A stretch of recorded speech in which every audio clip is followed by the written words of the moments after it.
History of the Corsairs and the Golden Age of the Caribbean. The calling of the sea and the scent of freedom. Imagine the calming touch of quiet waves. Somewhere in the distance echoes the lonely cry of a seagull, and the warm wind carrying the scent of salt and sunlight gently plays with the sails. Night descends over the tropical islands, and stars slowly bloom above the still surface of the Caribbean Sea. I lay in a hammock on the wooden deck of an old ship. The planks moved softly in the rhythm of the ocean's breath. Nearby flickered a lantern.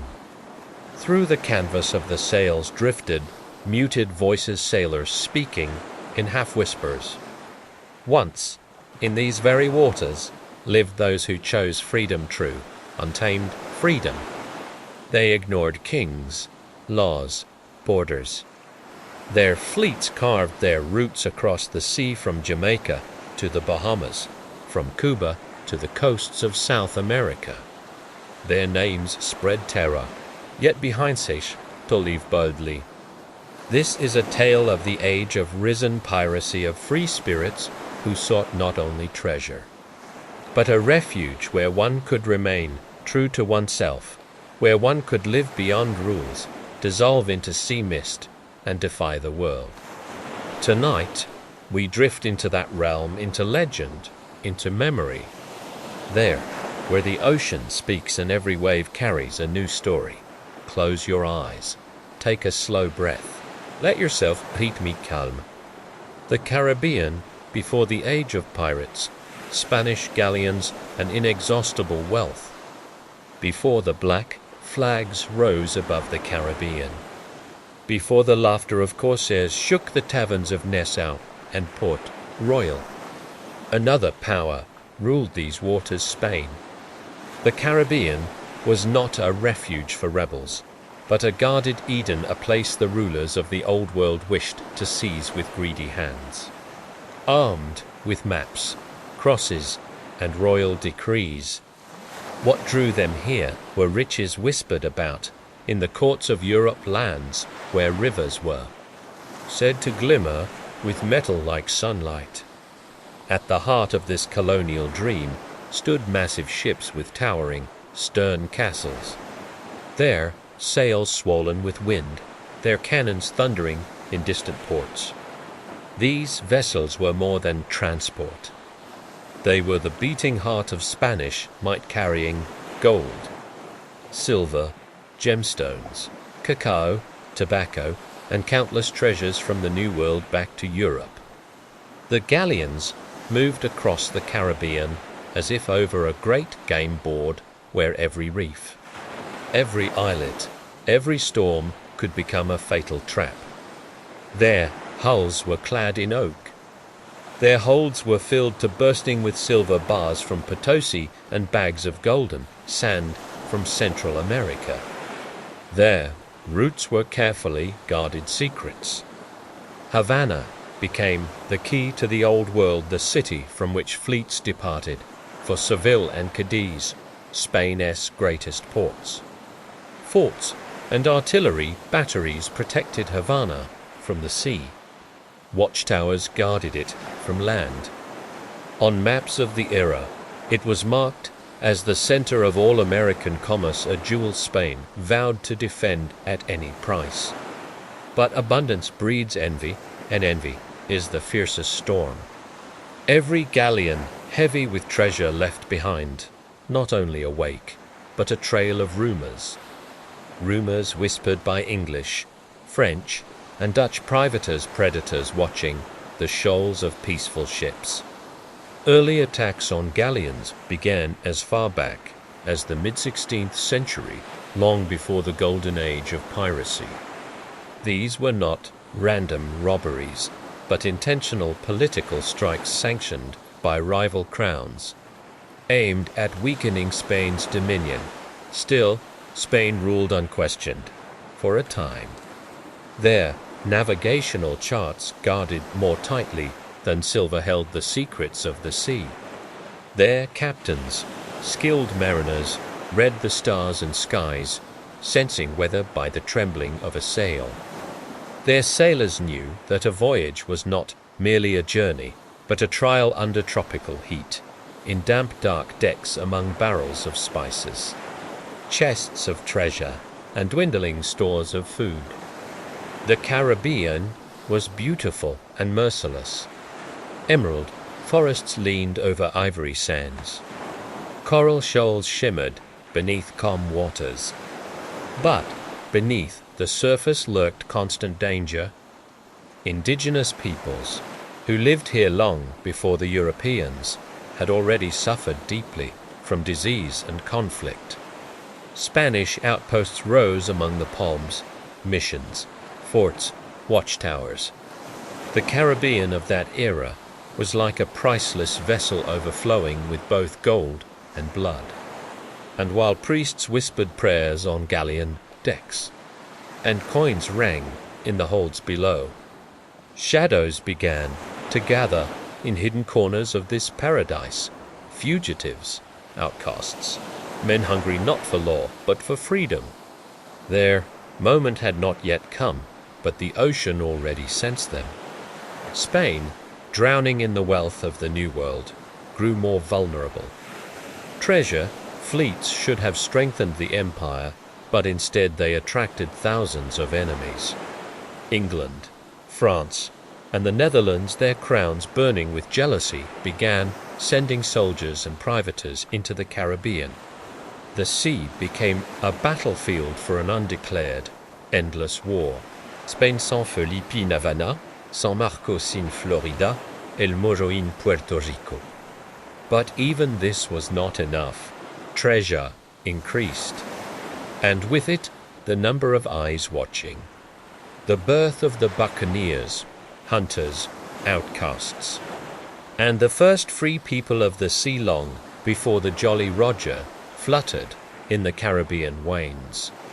Before taverns filled with songs of captured galleons and sunken treasure, there were men who lived between land and sea, neither settlers nor sailors. They were called buccaneers. Their story began not with war or glory, but with a simple fire burning quietly on an island ridge. Over open flames they smoked meat on wooden frames called boucan. The scent drifted across the forests of Hispaniola, attracting wild beasts, hungry travelers, and trouble. The buccaneers were hunters, former sailors, escaped slaves, runaways from European colonies, men who had nowhere else to go. They carved out a life on forgotten shores, living off the land, wandering through mangrove swamps and dense tropical forests. They tanned hides, smoked meat, traded quietly with passing ships. But as Spanish influence grew, the hunters became a threat. Spain claimed the Caribbean as its own empire, treating the sea as a private garden. To the Spanish, these wild men, living freely on land Spain wished to dominate, represented chaos. So Spain tried to drive them out. Settlements were burned. Forests were searched. Hunters were hunted. And something changed. Men who once hunted cattle now began to hunt Spanish soldiers.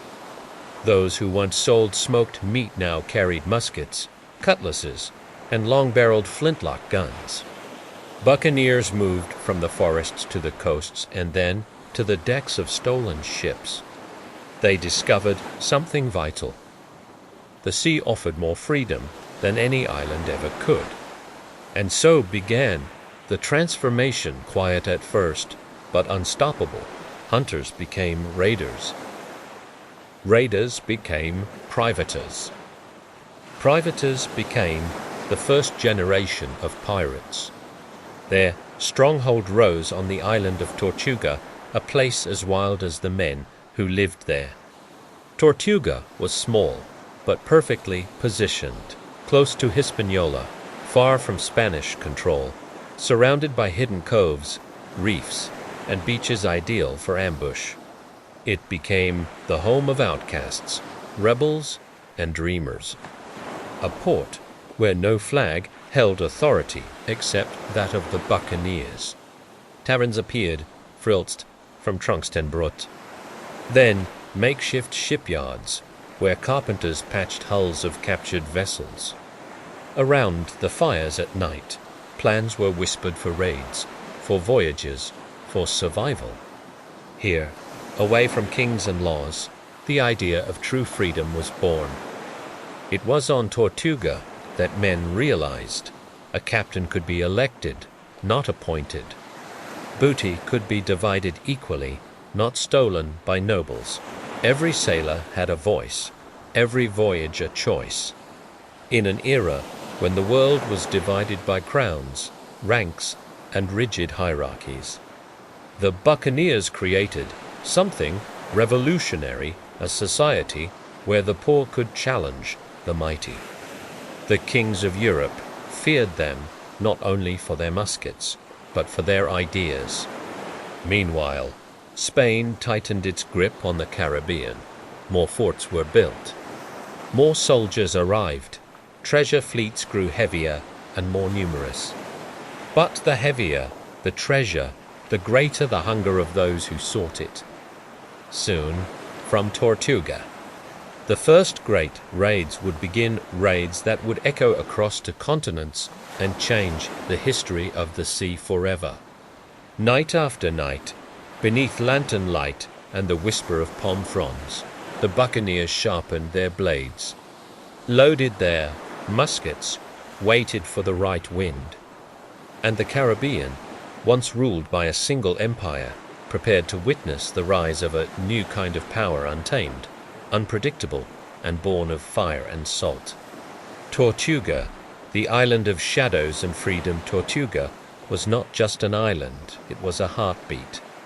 A pulse in the middle of the Caribbean Sea, steady and rebellious, defying every empire that tried to silence it.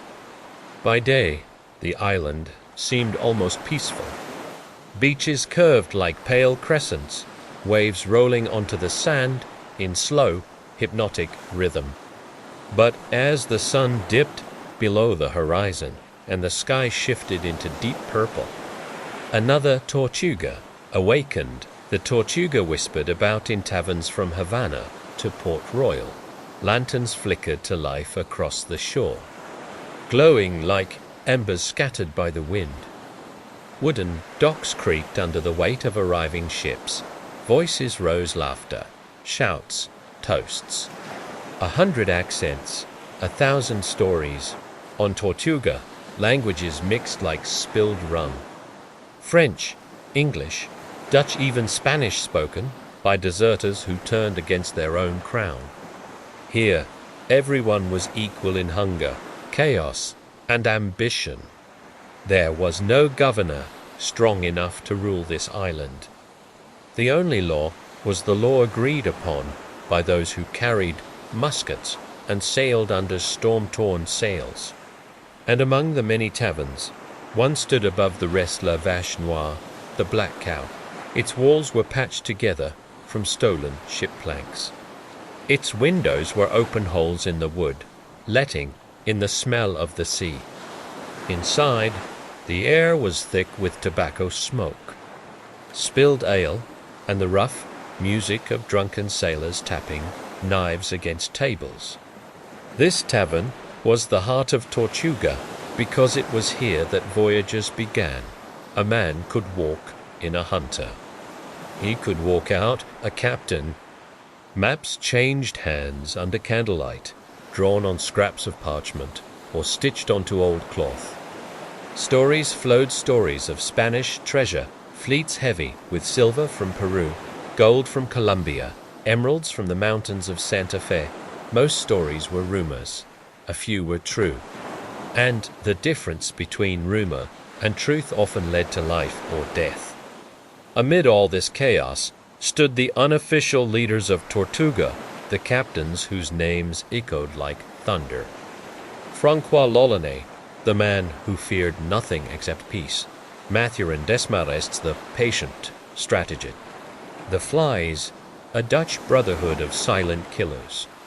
And Pierre le Grand, the Spanish galleon with nothing but a small fishing boat and unimaginable courage. Their presence shaped Tortuga not with crowns or laws, but with reputation alone.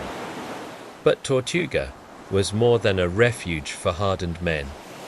It was a sanctuary for anyone broken by the world, escaped slaves, widows seeking a new life, carpenters running from debts, sailors betrayed by their captains, women who refused to bow to the rules written by men.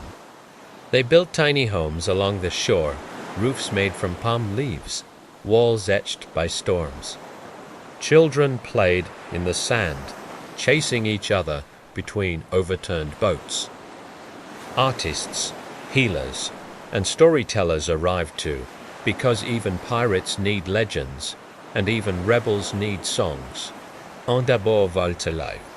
Every night, the island's heartbeat grew louder, drums from the forest. Tavern, songs drifting into the dark. Distant thunder of cannon fire from ships practicing for the next raid. It felt as if the island itself was preparing, waiting, listening to the winds that carried news of Spanish movements across the Caribbean. For Spain, Tortuga was a plague, a wound in the empire that refused to close.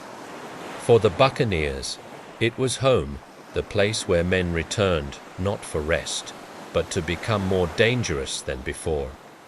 And soon, the sea around Tortuga would ignite with battles so fierce and daring that even kings in distant Europe would tremble at the reports. But tonight, the island breathed softly. Stars shimmered above like spilled gold dust. Waves whispered against the shore.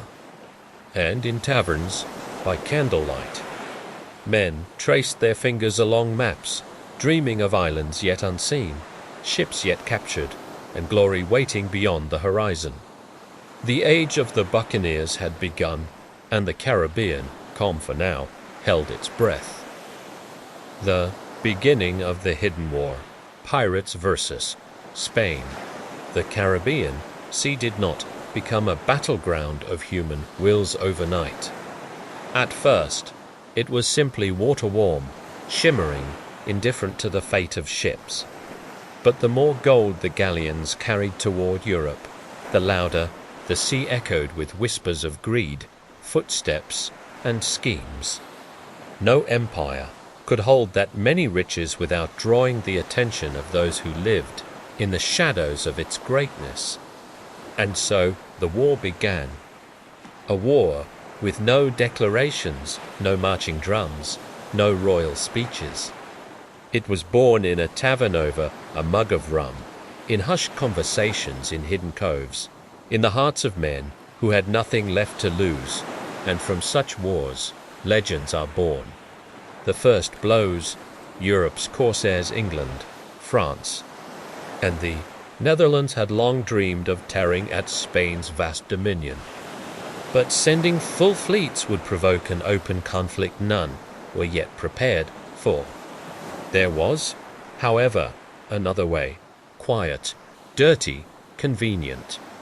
They issued special documents letters of marque, a piece of parchment with a royal seal that granted the bearer permission to attack the ships of the enemy in the interests of the crown. Thus appeared Prévoskurs Alf Criminal, and telling them apart from pirates became nearly impossible. Most didn't even try. One of the first great shadows on Spanish waters was the English sailor Francis Drake, Itar Onishimere coastal cities, storming them like a raging tempest, leaving behind burning walls and defeat. The Spanish called him El Drac, the dragon, a name that made even the most seasoned captains feel a chill crawl down their spine. But Drake was only the prelude. The Caribbean had yet to meet the true giants of the age. The Spanish Empire, a giant, standing on gold Spain, possessed unimaginable wealth. But that wealth became its weakness. The galleons were heavy, slow, stuffed with gold down to the last inch of their holds. So valuable that Spanish captains feared even the slightest deviation from course, even if storms threatened to tear their ships apart. They followed the same routes year after year, the same schedules, like living vaults drifting across the sea.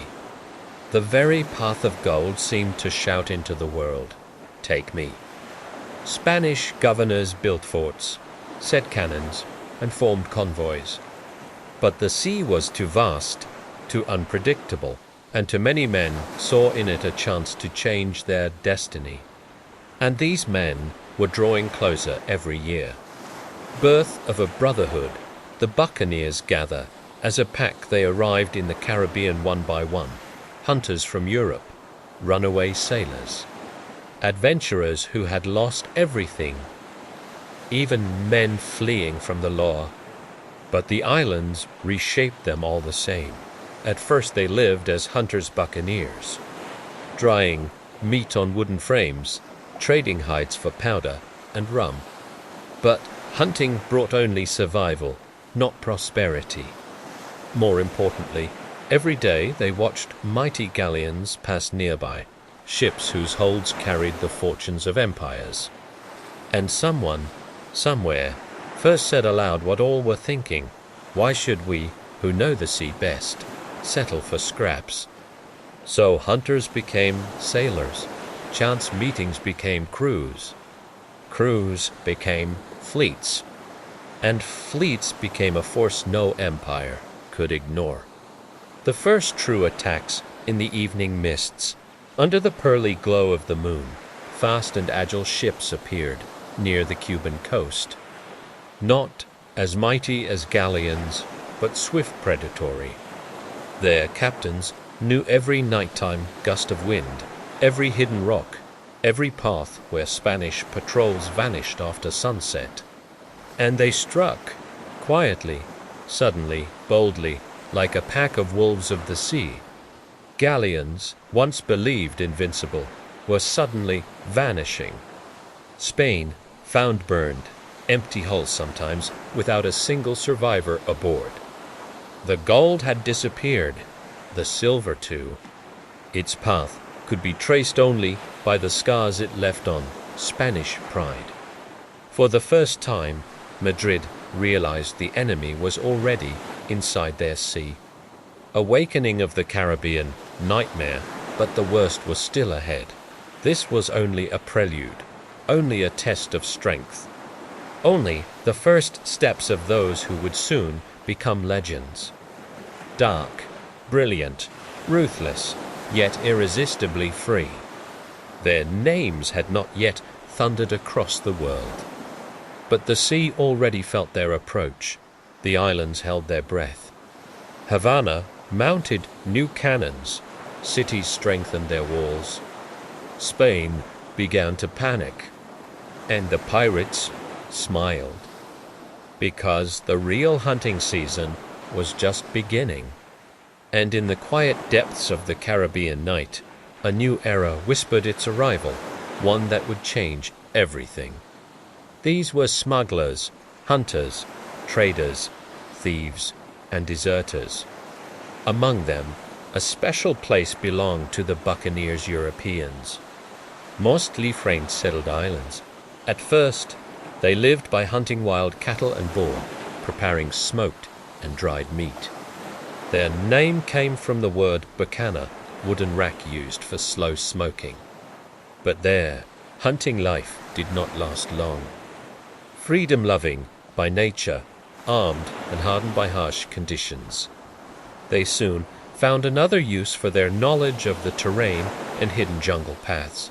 They began launching sudden attacks on the Spanish. The Spaniards tried relentlessly to drive them from the islands, burning their camps and destroying their shelters, yet the buccaneers always returned. Every act of suppression only steeled their will. Royal authority meant nothing to them. They needed no capital, no king. Gunpowder, rum, and sails were more than enough. And at night, over the Caribbean Sea, Gunshots were heard with growing frequency short, muffled, but powerful enough to make even mighty galleons tremble. Spanish sailors began to fear not only storms, but also the vague silhouettes drifting in the mist before dawn. Uncertainty bred terror. Rumors spread of black ghost ships with no flags, of dead men walking across the water, of traitors hiding among their own crews. These myths wrapped themselves around reality like seaweed around the keel. They shaped a new kind of sailor, no longer a servant of the crown, but a free marauder, bound not by law, but by loyalty to his own brotherhood. This was the beginning of a great shift. The Caribbean, once a calm corridor between colony and metropolis, transformed into an unstable realm of risk and opportunity, where once the flags of kings fluttered proudly, soon rough homemade banners would rise. Where galleons once sailed with measured grace, swift and agile sloops would dart through labyrinths of reefs, escaping any pursuer. And though the first volley of the golden age of piracy had not yet thundered, its arrival was already felt in the air. With each passing year, Spanish galleons became less untouchable, and dreams of easy fortune grew bolder, more desperate. In the holds of those magnificent ships, one could hear not only the clinking of gold, but also the quiet forewarning of an approaching storm, a storm in which the Caribbean would no longer belong to kings, but to those who lived by their own rules. Chapter 2. The Birth of Piracy. Who were the freebooters and buccaneers? At the dawn of the 17th century, the Caribbean sea was like a sun-scorched mirror, reflecting not only the blue of the heavens, but also the ghosts of coming change. The Spanish crown still considered these waters its dominion. On maps, they were marked as part of the empire, and galleons continued their steady voyages between the New World and Europe. Yet, the reality was different. Beyond the reach of Spanish forts, outside the range of cannons and watchtowers, stretched another world, a world ruled not by kings, but by luck, courage, and the favor of the wind. And in this space, on the fringes of the known world, new figures began to emerge, the freebooters and the buccaneers. Their names had not yet entered chronicles, their deeds were not yet sung in ballads. But their presence was already felt like the faint scent of gunpowder carried on the breeze before the first shot. The freebooters came from many lands, French, English, Dutch. Their homeland lay far across the ocean, but it had lost all meaning to them. Many were runaway sailors, former soldiers who deserted their posts, men cast aside by Europe. They did not seek to return, they sought new chances. At first, they sailed as privateers, carrying official letters of marque from their governments, allowing them to plunder enemy ships. England used these most actively. Queen Elizabeth herself approved attacks on Spanish vessels if they benefited the royal treasury. But the line between privateer and pirate grew thinner with each year. When a letter of marque expired or lost its power, no one was eager to lay down their weapons. On the contrary, former privateers continued their raids at their own risk, with no flag, no crown's protection, guided only by one belief: if you are fast enough and brave enough, the sea will bow to you. Meanwhile, on the shores of Haiti and other islands lived the buccaneers, colorful, rugged men who were not pirates in the beginning. Their life was simple and harsh. They lived deep in the jungles, hunting the wild cattle and pigs left behind by early Spanish settlers. They smoked the meat on wooden frames, the bocan from which their name was born. Their homes were crude huts and their clothing was stitched from animal hides. But within these simple men there already burned an unrestrainable spirit of freedom. Over time, the buccaneers began to arm themselves. They were not skilled sailors, but they were exceptional marksmen, seasoned hunters, and survivors capable of enduring the harshest conditions. Their knowledge of the terrain, hidden trails, secluded coves, and dangerous reefs made them invaluable allies to those who operated from the sea. Gradually, the distinctions between land-based and sea-based raiders began to disappear. The freebooters and the buccaneers became brothers in arms. They shared experience, weapons, rum, and soon enough, common goals. Together, they transformed into a force that could no longer be ignored. They formed small bands, armed themselves with rifles, cutlasses, and muskets, and found light, fast vessels. Some seized old Spanish sloops, while others built their own. These ships did not carry gold, but they carried defiance and boldness. Their speed and agility allowed them to strike, vanish, and strike again. Their targets were clear: Spanish ships, settlements, and warehouses. They waged no grand wars, sought no everlasting glory, but they hungered for loot. They needed no palaces, only rum, gunpowder, good sails, gold for ransom, silver in their pockets, and a quiet harbor to hide from the storm. With time, they began establishing bases of their own. The most famous of them became Tortuga, an island shaped like a turtle, which turned into the stronghold of the freebooters. There was no official administration here, but there existed its own order, the law of strength. Tortuga became a magnet, drawing hunters, outlaws, and fugitives. A place where one could buy weapons, sell plunder, or join a crew. Life here obeyed different rules and sometimes no rules at all. On Tortuga emerged the early prototype of what would later be known as the Pirate Brotherhood. Here began the true transformation of scattered hunters and former privateers into a unified, though still informal, force. Ships arrived here, crews gathered here, deals were struck, loot was divided, and nights were spent in wild celebration. And here, a unique code of conduct was forged, unwritten, yet strictly observed. Every crewman knew his share would be divided fairly, that a captain was not a monarch, but an elected leader who could be replaced, that every man had a vote and every man was bound to honor the brotherhood. This spirit of equality, freedom, and honor seemed impossible in monarchical Europe, but here, on an island steeped in the scent of rum, smoke, and liberty, it became real. The raiders did not yet call themselves pirates, but they already carried in their hearts the thing that would one day make them legends. Estimuenton, more as more soldiers. They were drawn not by strict discipline or commands, but by the freedom one could find only in the forgotten coves of the Caribbean Sea, where such men were once rare. Now they formed entire crews.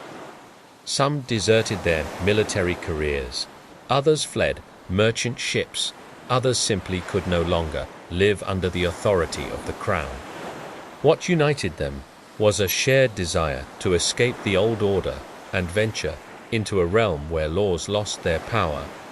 Tortuga became a haven not just for adventurers, but for those who wished to live under their own rules. Among them were Frenchmen, Englishmen, Scots, Dutchmen, a true gathering of nations, languages, and destinies. They did not always understand each other, but they were united by something far greater, the sea, the plunder, and their common hatred of the Spanish. The freebooters who sailed from Tortuga were no longer mere bands of rogues. They were organized units capable of acting precisely, swiftly, and effectively. Their targets were not random. They attacked caravans, weakly defended forts, trading ships. At times, these were lightning raids on coastal warehouses. At other times, sieges of entire towns. The freebooters could wait, gather intelligence, and track their prey. They were not reckless savages.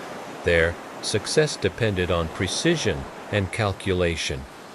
Their attacks were like lightning strikes, sudden, devastating, and gone before a single shot in reply could be fired. It was during this era that the first true legends arose, captains whose names began to be whispered, mixed with both reverence and fear. Among them was Pierre Legrain, a Frenchman who became famous after, in 1666. With a pitiful crew of only 20 men, he seized a Spanish galleon loaded with gold. His own vessel was old, worn, and poorly armed, yet he approached the enemy silently, rowing through the fog under cover of darkness, and boarded the galleon in a sudden assault. This event shocked even the Spanish. It was the first time a galleon had fallen to such a small but impossibly daring crew. Another notorious figure was Francois L'Olonnais, a man whose cruelty and relentless fury became legend. Escaping from slavery, he led a series of devastating raids on Spanish cities, including the infamous capture of Maracaibo. He acted like an avenger, cold-blooded, calculating, merciless. Rumors spread about him, claiming he tore enemies apart with his bare hands, that he could not be wounded, that bullets simply refused to kill him. His name became a whispered synonym for terror. Every Spanish captain knew that if L'Olonnais' ship appeared on the horizon, all hope of salvation was already gone. But not all freebooters were marked by such savagery. Among them were men who followed a strange kind of honor. They avoided killing without necessity, divided spoils fairly, and before attacking a town, they offered its defenders a chance to surrender. These rules were not always obeyed, of course, but the mere existence of such unwritten principles showed that the pirates of that era were beginning to see themselves not simply as thieves but as representatives of another world. A world where personal choice, bravery, and brotherhood were valued more than titles and uniforms. Tortuga flourished. Not only pirates arrived here, but merchants willing to buy stolen goods. Powder was traded, sails were purchased, crews were recruited. Taverns roared with laughter, rum flowed like a river, dice clattered on wooden tables, and treasure was divided beneath the smoke-darkened rafters. Alliances were forged, betrayals committed. In the shadows of palm trees, the first true history of anarchy was being written, the very one that would later be called the Golden Age. The buccaneers gradually abandoned the land. The life of hunters gave way to the life of sailors. They learned to handle ships, to fire cannons, to storm decks in boarding attacks. At first they undertook small expeditions, but each passing year made their ventures larger, bolder, more ambitious. Soon appeared ships built specifically for pirate needs, light, swift, astonishingly maneuverable. The number of cannons was reduced for greater speed. More hatches and ladders were added for quick access to the hold and the loot within. England and France, still eager to weaken Spanish power, turned a blind eye to the actions of their former subjects. At times they even supported the pirates in secret, supplying weapons, promising amnesty in exchange for service. Thus arose a strange space where the official and the illicit existed side by side. Pirates were useful as long as they brought profit, but they grew less and less dependent on royal permissions. Their strength increased, their flotillas became actual naval forces. They no longer attacked lone ships.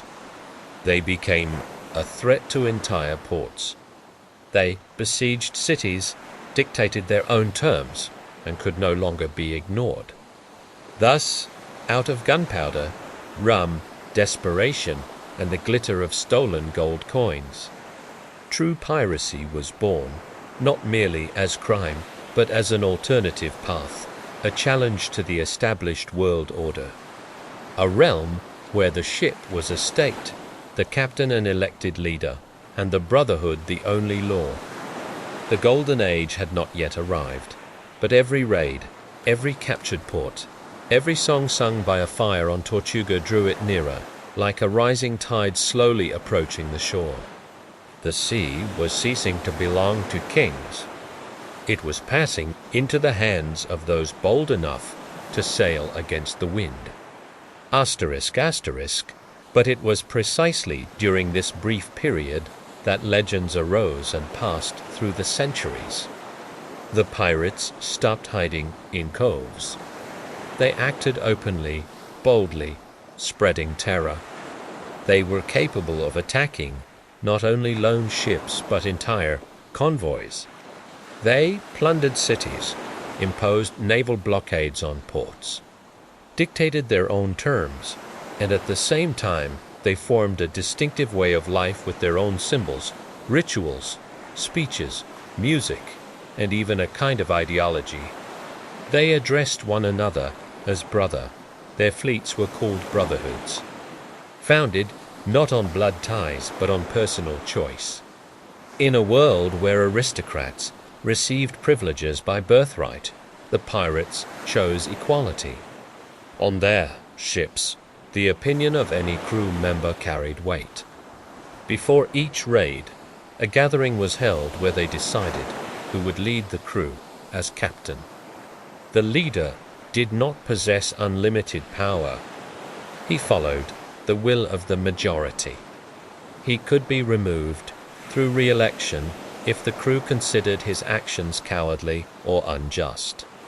Qui question the course of navigation, the targets of attack, the method of dividing the loot were decided collectively. Such principles stood in stark contrast to the order on state fleets, where an ordinary sailor had no rights. Here, he was a member of the brotherhood.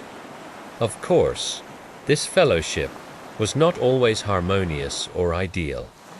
There were betrayals, cruelty, greed. But even under such circumstances, the idea of freedom did not lose its appeal. Here, no one told you who to be. Here, you could remain yourself or become whoever you wished. Every pirate received a share of the loot according to his role. The captain, 1.5 shares. The quartermaster, the same, the rest, 1 share each. If someone lost a hand or a leg in battle, he was paid compensation. It was a primitive form of social protection, where injuries were paid out of the common treasury. No one was abandoned. Everyone knew that if he died, his share would go to his family or comrades. Corsair article, which is in Jittercox, was then the entire crew. These codes of rules could differ, but their foundation remained the same: equality. Order, mutual support, fair distribution. Violation of the code was punished harshly: for theft, marooning on a deserted shore; for treason, execution; for drunkenness during battle, corporal punishment. But these norms turned a pirate ship into an island of order amid chaos. They lived by their own laws, ate what they could secure or capture, drank rum, stuffed their pipes with tobacco, wore colorful clothes, beads, earrings, not out of vanity, but as a mark of their special status. Their appearance was an expression of freedom. No uniforms, no signs of subordination. Scraps of fabric, feathers, cloth braided into hair became symbols not of savagery, but of a deliberate rejection of a world where everything is predetermined. The pirates of the Golden Age operated not only in the Caribbean. They reached the shores of Brazil, attacked cities on the South American continent, crossed the Atlantic Ocean, appeared off the coasts of Africa and even India. In one of the most remarkable episodes, the pirates reached Madagascar and the Red Sea, where they attacked ships of the Mughal Empire returning from the Hajj to Mecca. Their main base, however, remained the same, the Caribbean, where the most important centers were Port Royal in Jamaica and Nassau in the Bahamas. Port Royal was considered the most depraved city on the planet. Taverns, brothels, gambling dens, all operated openly. Even there, à son tortuga, something else when the air, a feeling of existence without chains. The pirates could be cruel, but they were free. They might die tomorrow, but today they sang, drank, divided golden doubloons among themselves, and listened to the roar of the surf beyond the city walls. At this time, at the height of their power, piracy became a significant element of maritime economics. Merchants who publicly condemned pirates often secretly conducted business with them. Colonial administrations, lacking sufficient support from their metropoles, looked the other way at pirate raids if they received a share of the profit. Some pirates, after gaining fame, received royal amnesty and became governors, merchants, respectable citizens, but this was only one side of the coin. Behind every raid, every bar of gold, lay fear, blood, constant tension. And more often, the horizon showed not only merchant ships but also warships sent to destroy them. The era of freedom was beautiful, but fleeting. Everything born from daring and dreams eventually meets reality. Piracy, having reached its peak at the beginning of the 18th century, began to alarm monarchs and trading companies more and more. Asterisk, asterisk. What had once been tolerated for reasons of political expediency or geographical remoteness had now become an obstacle. The colonies were developing, trade routes were stabilizing, and the empires no longer needed chaos. What only recently had been perceived as heroic adventurism was now classified as a criminal act. Royal fleets began systematic persecution. Privateer detachments were transformed into squadrons dedicated to fighting pirates. Warships entered the harbors of the Caribbean with cannons, soldiers, and orders not to negotiate, but to eliminate. Mass arrests, raids, and executions began. Pirates were offered amnesty, but only once. Accept the king's mercy and live as a subject. Refuse, and you would hang from the yardarm. Some captains accepted forgiveness. They were tired, wealthy, longing for peace. They hid their plunder, bought land, opened taverns. But others, the most defiant, remained loyal to the sea. They eluded naval pursuit, hid in coves, changed their names, disguised their ships. They understood that freedom had a price, and they were willing to pay it to the end. In these final years of the Golden Age, the most famous pirates in history were born and died. Among them was Edward Teach, better known as Blackbeard. His name became the embodiment of terror. He wove slow-burning fuses into his beard, which smoked during battle. his figure emerging from the fog-caused panic. Without firing a single shot, he was more than a captain. He was the embodiment of the very spirit of the Corsairs, bold, independent, unpredictable. In 1718, he fell in battle off the coast of North Carolina. His head was displayed on the bowsprit of the ship, a sign that the era was coming to an end. Another legendary figure was Bartholomew Roberts, also known as Black Bart, with more than 400 attacks to his name. He captured countless ships and operated not only in the Caribbean, but also along the coast of Africa. He wore lace shirts, drank tea from porcelain cups, and maintained strict discipline among his crew. His ship was a true floating fortress. Chapter 4. Treasure Caches and the Marked Map, Truth or Myth? Of all the legends surrounding the age of piracy, the most tantalizing remains the tale of hidden treasures, chests buried in sand, caskets concealed in sea caves, maps marked with trembling crosses beneath which, somewhere among the palm roots or within a rocky crevice, gold lies waiting. Thousands of such stories have survived through the centuries. They were told by campfires, whispered in port taverns, passed from mouth to mouth, and every story began the same way. They say Blackbeard left his treasure on one of the islands of North Carolina. They say that before his death he rasped, "My treasure lies where no one looks, yet everyone yearns to find it." They say Bartholomew Roberts possessed a map divided into 4 fragments, entrusted to 4 loyal comrades. None lived to old age. None revealed its whereabouts. They say, and this whisper drifts like sea mist, but did these treasures truly exist? Pirates indeed captured immense riches: gold, silver, gemstones, spices, fabrics, gunpowder, rum, exotic goods. Yet preserving treasure for long was difficult. There were no banks, no secure vaults. Port cities could fall, ships could sink, comrades could betray. Therefore, pirates divided their loot without delay. After every successful raid, immediate distribution. Everyone received their share and used it as they wished. Some drank it away, some hid it, some spent it on weapons, provisions, women, tobacco. But did they ever bury it? Sometimes, yes.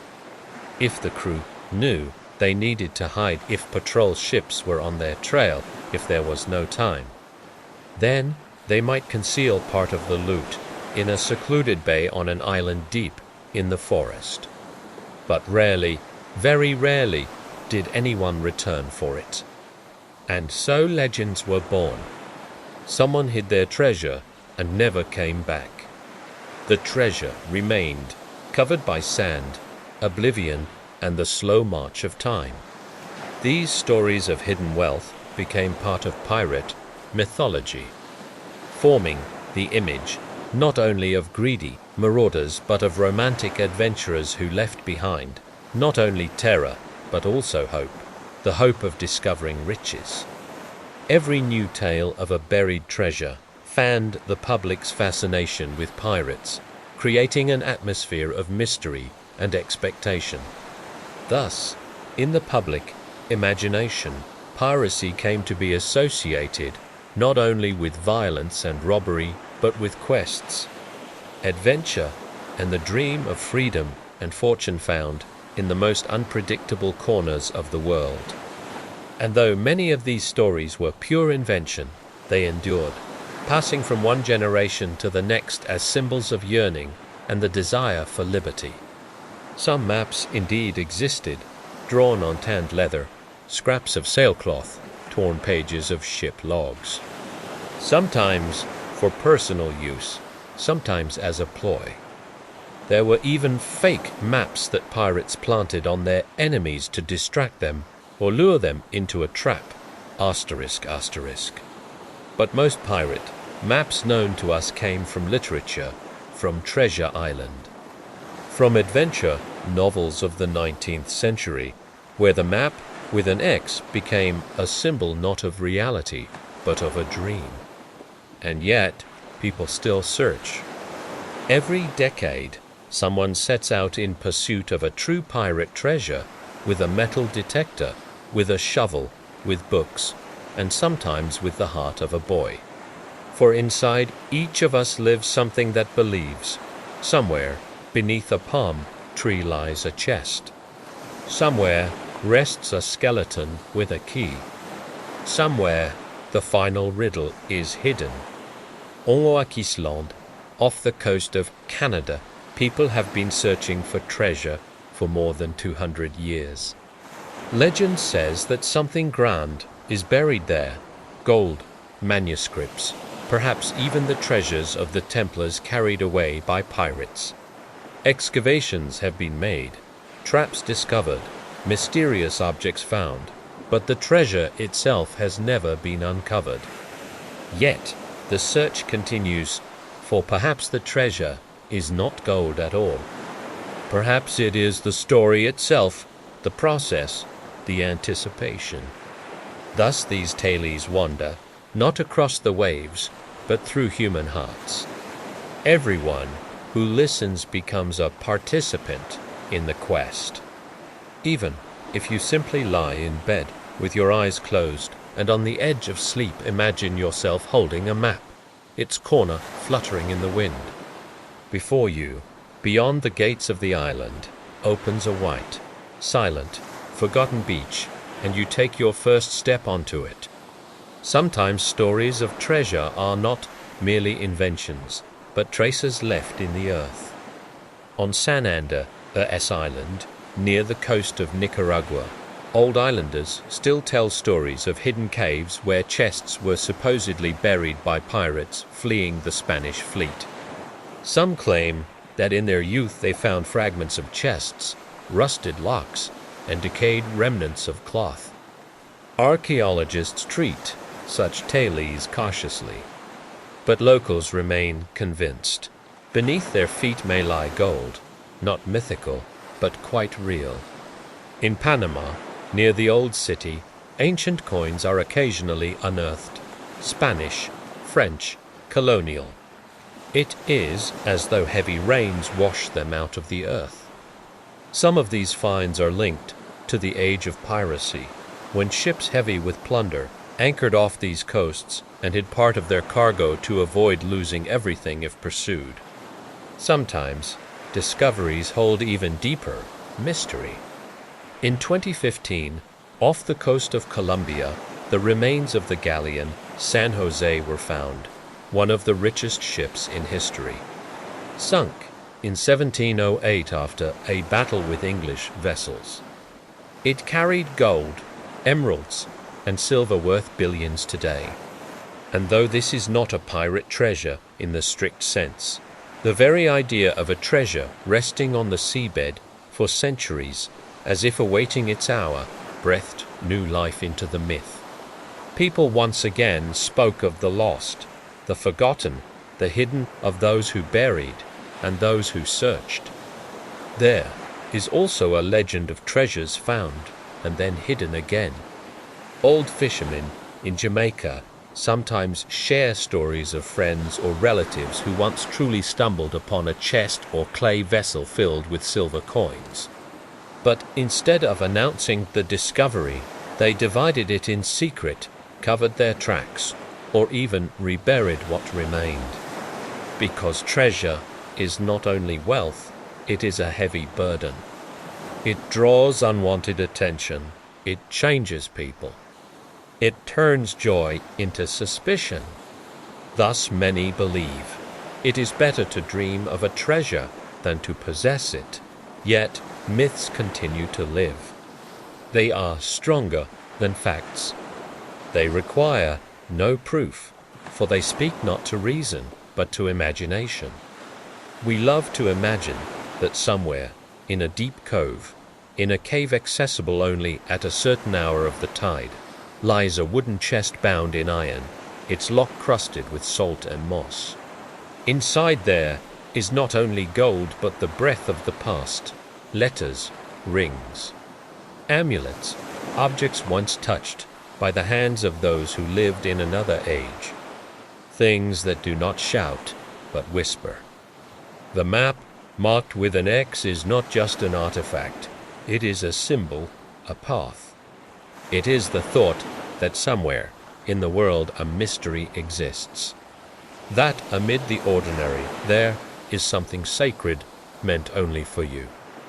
It is a promise. You may find whether it's treasure or something entirely. Sometimes gal butuone self to a relation. This is why stories of treasure lull us to sleep. They let us believe in another dimension, where everything is possible, where you can be a captain, where the night lights your way, where the whisper of the map in your hand guides you through palms, sand, silence. And when you close your eyes, it is as if you hear the wind unfolding a piece of parchment, dry, fragile, darkened by time. Upon it, the outline of an island and a small cross, like the imprint of someone's will, someone's hope, perhaps even your own. For searching is part of human nature, and treasure is not always coins. Sometimes it is a dream, sometimes a memory, sometimes just a moment of silence when you realize you are walking a path where no one has walked before. And beneath every step lies the soft sand of eternity. Chapter 5. The Decline of the Golden Age, War, Betrayal, and the Hunt for Corsairs. Every legend comes to an end. Even one whispered by the sea. Even one fought for not with blades, but with souls. Even if it holds a truth absent in royal decrees. Dusk does not fall suddenly. It stretches on like the stillness before a storm, like a fading melody near a dying fire, like the last cry of a seagull before absolute silence. By the early 1720s, piracy had lost its former allure. The great powers, who for years had looked the other way, no longer needed lawlessness. Colonial trade routes had become stable. The islands were fortified. Chaos was replaced by pragmatism, and what had once been wrapped in the romantic aura of free seas was now seen as a threat that had to be eradicated. England struck first. King George I approved the Act of Grace, a promise of amnesty to all pirates who would voluntarily lay down their arms. It was a calculated move to offer a way out to those who had grown weary of that life. And indeed, hundreds of former buccaneers surrendered. They swore loyalty, handed over their weapons, and pledged never again to sail for plunder. Among them were even the famed captains who once feared no fleet. But exhaustion can be stronger than courage, and the fear of the gallows is a powerful motivator. For those who rejected the offer, true war was declared. The British fleet received a clear order: destroy without negotiation. Ships under royal banners began methodically combing the Caribbean Sea. They knew the coves, the routes, the weaknesses. One by one, the free vessels vanished, flags burned, masts fell silent. On land, arrests began in port towns that had recently been safe havens for pirates. Now gallows rose there.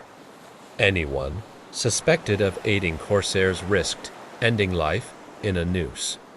Public opinion shifted. People who just yesterday sold powder and rum to privateers now handed them over to the authorities for reward.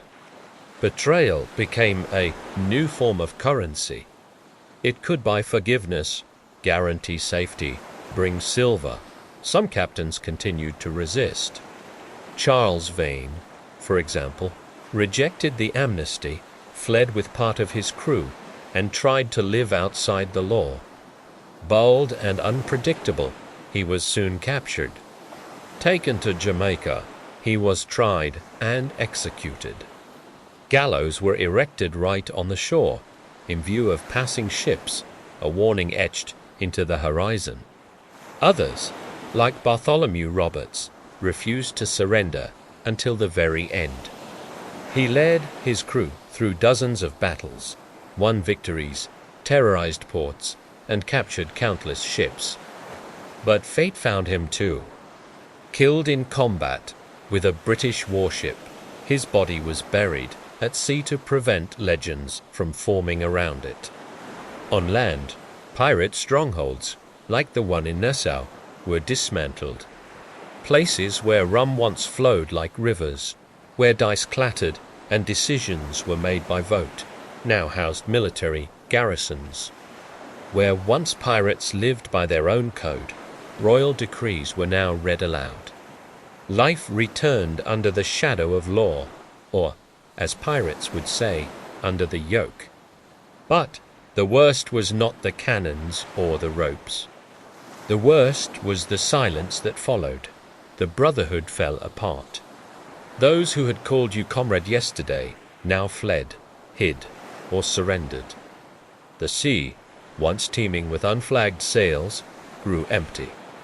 Only the wind still hummed old tunes. The last pirate raids were shadows of former storms, small ships hiding among reefs, their crews thin, weary, yet not broken. Sometimes they struck, seizing a merchant vessel, emptying its hold, disappearing into the dark. But such victories were brief. Each one came at a higher cost. Patrols grew sharper, fleets acted faster. Bribes, persuasion, amnesty, and bullets, everything worked against them. Many captains rien simply vanished, disappeared into island interiors, changed their names, started new lives. Some settled in new colonies as farmers or merchants, fallen heroes of another age. Others preserved the old spirit in stories whispered over a bottle of rum by the fire. No one hunted them anymore. People forgot them. History turned its back. Some died in loneliness, without crew, without flag, without a final song. Their remains were found on deserted shores, or not found at all. Their names sank into oblivion, their graves unmarked. But the sea remembered. In every wave, in every evening tide and echo lingered. There were ships. There was freedom. Yet some survived, those who accepted pardon, who found a new path. They lived long lives, sometimes happy ones, though perhaps tinged with quiet longing. For one day, standing on solid ground, hearing the gulls and staring at the horizon, they would remember it wasn't just the battle, not the gold. It was that feeling, standing on deck, wind slashing your face. The sail above unfolding like a wing, and ahead of you, nothing. Only the open sea, only the choice, only freedom. Thus the golden age faded. Not loudly, not at once, but like the tide, slowly, soundlessly. With each passing year, fewer remained who remembered. Fewer songs carried the voices of sailors. More books turned truth into fiction, reality into romance. And there was beauty in that too, for pirates left, but not without a trace. They became legend. Their flags turned into symbols of freedom. Their names into words for the defiant. Their fates into reminders. Even in a world ruled by laws, there will always be those who live otherwise.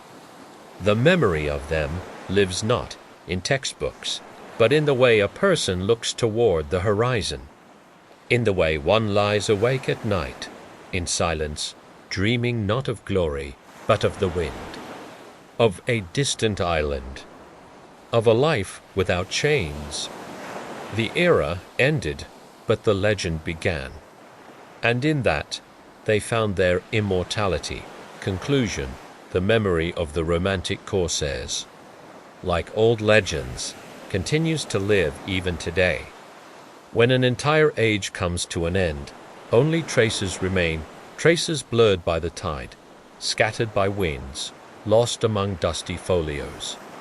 Yet, sometimes these remnants do not vanish completely. They transform into something greater, into legend, into a dream, into a shadow that follows us. Not to frighten, buteaux romains, pirates. Their ships have decayed, their blades are rusted, their treasures long ago claimed or forgotten. Yet their images live on, sometimes more vividly than the lives of those who obeyed every rule and decree. Why is that? Because pirates are not just a fragment of history. They are a fragment of the human soul. A myth of an endless sea, of a ship sailing toward a place where limits do not exist. A myth of a life without submission, of the right to choose. Of a voice that speaks even when the whole world demands silence. That is why the pirates so quickly moved from chronicles into the pages of literature. Already in the 18th century, the first romantic descriptions appeared. At first, they were depicted as monsters, embodiments of chaos, enemies of civilization. But as time passed, their image changed. Fear gave way to fascination. Their deeds were seen not merely as cruelty, but as defiance. Their boldness, not as evil, but as an expression of freedom. In the 19th century, the true literary epic of piracy began. Novels, dramas, ballads shaped the pirate, not as a simple criminal, but as a rebellious, complex, colorful figure. The pinnacle of this was Robert Louis Stevenson's Treasure Island. From that book came the iconic image known to all, the map with a cross, the dead man's chest, the rum, the wooden leg, the parrot on the shoulder. And though reality seldom looked like this, our imagination accepted it forever. Cinema only strengthened the myth. On the screen, pirates became archetypes, blending rebellion with nobility, humor with danger, loneliness with charm. From Treasure Island to Pirates of the Caribbean, they returned again and again. Sometimes comical, sometimes tragic, but always free. Pirates entered culture not only as characters, but as symbols. The skull and crossbones flag became a sign of independence, of protest, of creative spirit. Musicians use it, artists use it, dreamers use it. It is no longer merely a mark of violence. It has become an emblem of another way of seeing life. The world we live in is built on rules. Yet, within every person there is an island, a quiet place inside where one longs to be simply oneself. Without masks, without ranks, without constraint.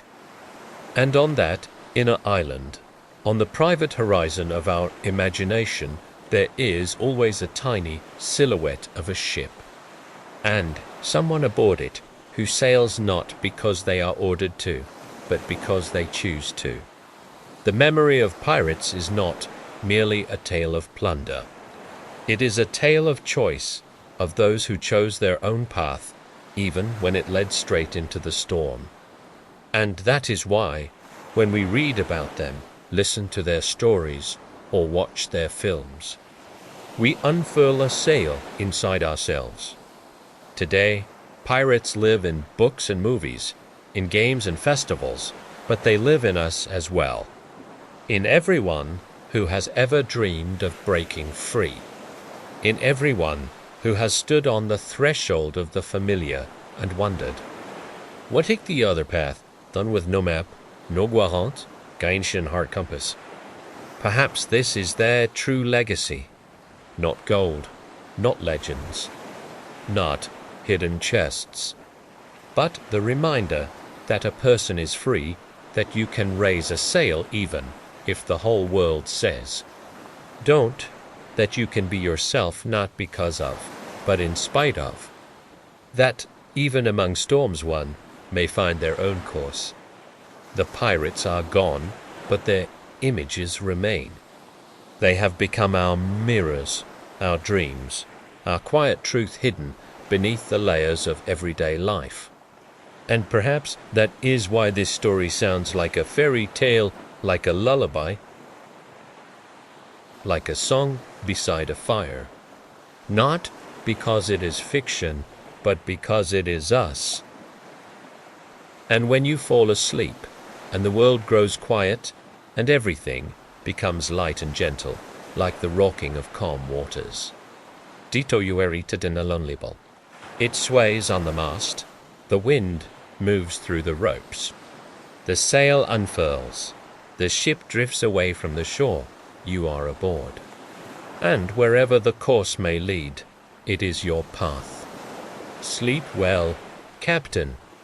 Thank you for listening. And if somewhere in this tale I made a mistake, forgive me, dear listeners. Even the most devoted storyteller may stumble on a word. If you were carried away by this voyage, subscribe to like this video to help others find calm, knowledge, and wonder. Comment below. What would you bury in your pirate chest? And remember, the greatest treasures aren't found with a shovel, but with an open heart and a fearless soul. Until next time, fair winds and following seas.